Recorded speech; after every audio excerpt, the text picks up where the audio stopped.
नाम देशों का हाल तो आपने देख लिया, लेकिन सुपर पावर अमेरिका ही जब कोरोना वायरस के आगे फेल हो जाए तो बाकी देशों का क्या कहा जाए। अमेरिका से अभी खबर आई है कि वहां 410 लोगों की मौत हो गई है और इसमें सिर्फ न्यूयॉर्क के 226 लोग शामिल हैं। यानी आज का दिन भी अमेरिका के लिए बहुत खराब होने वाला है। इस बीच डोनाल्ड ट्रंप ने एक इंटरव्यू में मौत को लेकर नए आंकड़े भी जारी किए हैं।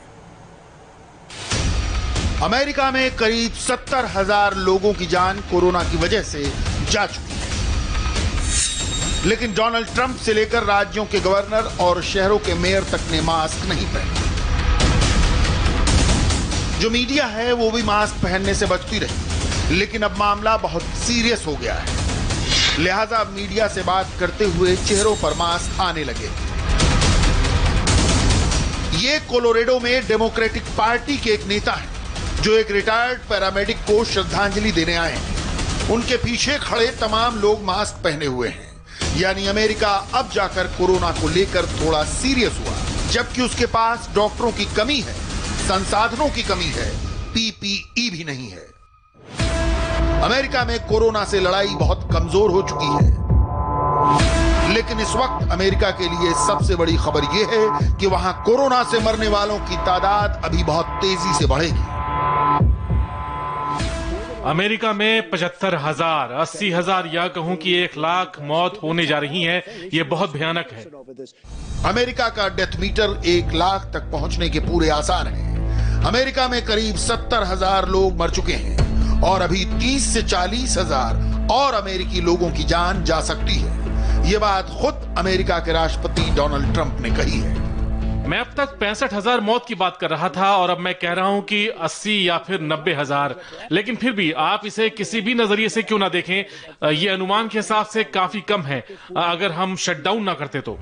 अमेरिका का राष्ट्रपति मौत के बारे में ऐसे बता रहा है जैसे 80-90,000 लोगों की मौत बहुत मामूली बात है। फिर अगले ही सवाल पर ट्रंप का आंकड़ा 1 लाख पहुंच जाता है और वो इसे अपनी कामयाबी भी बताते हैं। नहीं, हमने बहुत अच्छा काम किया है। मैं जब पीछे देखता हूं तो मेरा मानना था कि हम शटडाउन नहीं करने जा रहे और अब देखिए अमेरिका में 75,000, 80,000 या कहूं कि 1 लाख लोगों की मौत होने जा रही है। ये बहुत भयानक बात है। एक भी व्यक्ति की मौत नहीं होनी चाहिए। ये तो चीन में ही रुक जाना चाहिए था, लेकिन अगर हम इसे नहीं रोक पाते तो कम से कम 20 लाख, 40 लाख या फिर 50 लाख तक तादाद जाती। हम बहुत बड़ी तादाद में लोगों को खो देते। मुमकिन है कि 22 लाख से भी ज्यादा। अमेरिका में कोरोना के 12 लाख केस दर्ज हो चुके हैं। मरने वालों का आंकड़ा 70,000 तक पहुंच चुका है। रिकवरी बहुत धीरे है, 15% लोग ही अभी तक ठीक हुए हैं। और इतना सब होने के बावजूद अमेरिका आधिकारिक तौर पर कभी बंद नहीं किया गया, सिर्फ कुछ राज्यों में ही पाबंदियां लगाई गई। मैं वाकई सोचता हूं कि आप पार्क में जा सकते हैं, आप समंदर के किनारे भी जा सकते हैं और अगर पब्लिक साथ दे तो और दूरी बनाए रखे तो जैसा कि लोगों ने किया है वो कमाल है। यही एक बड़ी वजह है कि हम कामयाब रहे हैं। अगर आप मानते हैं कि 80 से 90,000 लोगों की मौत कामयाबी है तो लेकिन हम मौत के ग्राफ के निचले स्तर पर हैं, ना कि हाई लेवल पर। कोरोना के आगे अमेरिका के फेल होने की 3 बहुत बड़ी वजह हैं। ट्रंप की सरकार ने कोरोना के खिलाफ कदम उठाने में देरी की, जबकि पहला केस 20 जनवरी को आ चुका था। ट्रंप की सरकार ने लॉकडाउन का आदेश नहीं दिया, उनका ध्यान अर्थव्यवस्था पर था। अमेरिका के राज्यों को व्हाइट हाउस से पूरी मदद नहीं मिली। ऐसी शिकायत अमेरिका के कोरोना एपिसेंटर न्यूयॉर्क के मेयर भी कह चुके हैं। हमें व्हाइट हाउस की तरफ से जनवरी से ही कोई निर्देश नहीं मिले हैं। न्यूयॉर्क इस वक्त अमेरिका में सबसे ज्यादा प्रभावित वाले इलाकों में है जहां मौतें हो रही हैं। न्यूयॉर्क की हालत इतनी खराब है कि वहां मेडिकल स्टाफ की कमी है। वैसे ये हालत पूरे अमेरिका की है। अमेरिका इस वक्त हजारों डॉक्टर और नर्सिंग स्टाफ की कमी झेल रहा है। अमेरिका के centres for disease control and prevention के मुताबिक 27 मेडिकल स्टाफ की कोरोना से मौत हो चुकी है। करीब 10,000 मेडिकल स्टाफ, जिनमें डॉक्टर्स भी हैं और नर्सिंग स्टाफ भी, ये सभी कोरोना पॉजिटिव हो चुके हैं। जो मेडिकल स्टाफ बीमार है उनमें 73% महिलाएं हैं और उनकी औसत उम्र 42 साल है। वैसे कोलोराडो एक बड़ी मिसाल है और इस वक्त अमेरिका में एक नायक बन चुके हैं। अफसोस है कि ऐसा उनकी मौत के बाद हुआ है। 66 साल के पॉल कैरी का शव जब न्यूयॉर्क के डेनवर पहुंचा तो बहुत से लोग उनको श्रद्धांजलि देने पहुंचे। पॉल कैरी एक पैरामेडिक थे और रिटायर होने के बावजूद वो कोरोना से लड़ने के लिए फिर काम पर लौटे थे। वो न्यूयॉर्क के हॉस्पिटल में लोगों का इलाज कर रहे थे, लेकिन इस दौरान कोरोना पॉजिटिव होने के बाद उनकी मौत हो गई। But America doesn't bend and it does not break. America झुकता नहीं है और ना ही कमजोर होता है, क्योंकि हमारे यहाँ पॉल कैरी जैसे हीरो हैं। ऐसे बहादुर लोग मुसीबत के वक्त अपने साथी देशवासियों की मदद के लिए आगे आए, वो उनसे दूर नहीं भागे। हम सब पर पॉल और उनके परिवार का बहुत बड़ा कर्ज है। उन्होंने अपनी जिंदगी दी है और हमें इस कुर्बानी की अहमियत समझनी चाहिए। He gave his life for us. Paul की मौत 30 अप्रैल को न्यूयॉर्क में हुई थी। न्यूयॉर्क अमेरिका में कोरोना का एपिसेंटर है और वहां मेडिकल स्टाफ की जरूरत को देखते हुए वो एक बार फिर अपना फर्ज निभाने पहुंचे थे। Paramedic Paul Carey. Paramedic Paul carry Colorado से थे। उनकी कोरोना वायरस से मौत हुई है। उन्होंने 3 दशकों तक कोलोराडो के लोगों की खिदमत की है और अब वो हमारी मदद के लिए आगे आए थे। उनके लिए ऐसा करना कोई मजबूरी नहीं थी, उन्होंने इस काम को खुद चुना था। Very bravely. मई का महीना अमेरिका के लिए डू और डाई वाला होगा। ये वार्निंग न्यूयॉर्क के मेयर दे चुके हैं। न्यू जर्सी का भी यही हाल है। ये दोनों जगह अमेरिका में कोरोना के हॉट स्पॉट है। न्यूयॉर्क में करीब 25,000 लोगों की जान जा चुकी है, जबकि न्यू जर्सी में 8,000 लोगों की मौत हो चुकी है। इन दोनों जगहों की मौत मिलाकर देखी जाए तो अमेरिका में कोरोना वायरस की वजह से आधी जान यहीं गई है। न्यूयॉर्क में लोगों का बहुत बुरा हाल है। सड़कों पर रहने वाले लोग अब कोरोना के निशाने पर हैं।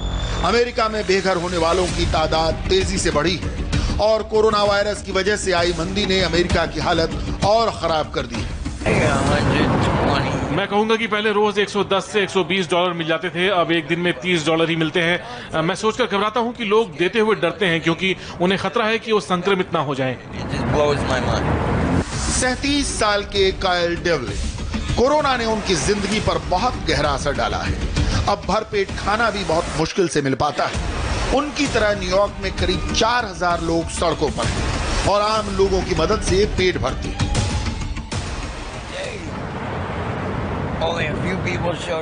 एक दिन जब बहुत भीड़ भाड़ थी तब कुछ लोग आए थे। उस दिन यहाँ काफी लोग थे, इतनी जगह नहीं थी कि हिल पी पाएं और सबने मास्क पहना हुआ था, कोई मदद नहीं कर रहा था। ऐसा लगता है कि जो पैसे वाले लोग हैं वही जिंदा बचेंगे, क्योंकि वो खुद को आइसोलेशन में रख सकते हैं। मेरे लिए ये जो जगह है वो एक युद्ध के मैदान जैसी है। काइल डेवलिन खुशकिस्मत हैं कि अभी तक कोरोना से संक्रमित नहीं हुए। अमेरिका ने कोरोना के खिलाफ बहुत धीमे काम किया। ट्रंप कहते हैं कि अमेरिका ने टेस्टिंग बढ़ाई है, लेकिन सच ये है कि अमेरिका जैसी सुपर पावर के पास भी कोरोना के खिलाफ कोई कारगर उपाय नहीं है। खुद ट्रंप कह रहे हैं कि कोरोना की वैक्सीन नवंबर-दिसंबर से पहले नहीं आने वाली। देखिए, जो कोरोना की वैक्सीन है इस पर काफी तेजी से काम चल रहा है। हम इतिहास में बनाई गई किसी भी दवा से ज्यादा तेजी से इस वैक्सीन पर काम कर रहे हैं। आपको मालूम होगा कि इस काम में 2 साल, 4, 5 या फिर 6 या मैं कहूं कि 10 साल तक लग जाते हैं। मैं आपको बता रहा हूं कि इस साल के आखिर तक मेरे ख्याल से हमारे पास कोरोना की वैक्सीन होगी। अमेरिका की हालत खराब है तो दुनिया की एक और बड़ी ताकत रूस पर भी बड़ा कोरोना अटैक हुआ है और वहां का पूरा मेडिकल सिस्टम ढह गया है। रूस में 3 डॉक्टर अस्पताल की खिड़की से कूद चुके हैं। ये डॉक्टर काम को लेकर दबाव में थे और उन्होंने पीपीई की कमी की शिकायत करने की धमकी दी थी। डॉक्टर अलेक्जेंडर शोल्पोव की शिकायत सुनिए, कैसे उन पर दबाव डालकर काम कराया जा रहा है। मेरा नाम अलेक्जेंडर कोस्याकिन है और मैं यहाँ जिला अस्पताल में पैरामेडिक हूँ। मेरे साथ डॉक्टर अलेक्जेंडर शुलेपोव हैं जो एम्बुलेंस डॉक्टर हैं। इन्हें कोरोना वायरस की पुष्टि हुई है। यहाँ के जो चीफ डॉक्टर हैं वो हम पर अब भी काम करने का दबाव डाल रहे हैं। हम ऐसे में क्या करें, हम फिर भी शिफ्ट में काम कर रहे हैं। हम दोनों पिछले 1 महीने से एक साथ काम कर रहे हैं। सब कह रहे हैं कि ये फर्जी बात है, लेकिन यही सच्चाई है। इसके बाद शुल्पोव ने एक दूसरा वीडियो बनाया क्योंकि उनके आरोपों को गलत ठहराया जा रहा था। डॉक्टर शुल्पोव कोरोना पॉजिटिव थे। मैं अभी ठीक महसूस कर रहा हूँ। मेरा बुखार नहीं बढ़ा है, संक्रमण जाहिर नहीं हो रहे हैं। मुझे जुकाम बहुत ज्यादा है, नाक बह रही है, लेकिन बाकी सब ठीक है। मैंने कहा था कि मरीजों को देखने नहीं जाऊंगा और मुझे शिफ्ट से हट जाना चाहिए। Никуда не выезжали, со смены нас сняли. बाद में खबर आई कि उन्होंने अस्पताल की दूसरी मंजिल से छलांग लगा दी। शुलपॉल से पहले 2 महिला डॉक्टर भी इसी तरह खुदकुशी कर चुकी हैं। डॉक्टर नतालिया लेबेदेवा और डॉक्टर येलेना, जो 5वीं मंजिल से कूदी थी, दोनों ने पीपी की कमी और बाकी सामान की कमी के साथ दबाव में इलाज करने की बात बताई थी। रूस बहुत दबाव में काम कर रहा है। वहीं कोरोना के करीब 1.5 लाख केस हो चुके हैं। मौत के मामले में रूस ने कंट्रोल किया हुआ है, लेकिन डराने वाली बात यह है कि रूस में रविवार यानी 3 मई को एक ही दिन में 10,000 से ज्यादा केस सामने आए हैं। इस कोरोना काल में विकासशील देशों ने तो खुद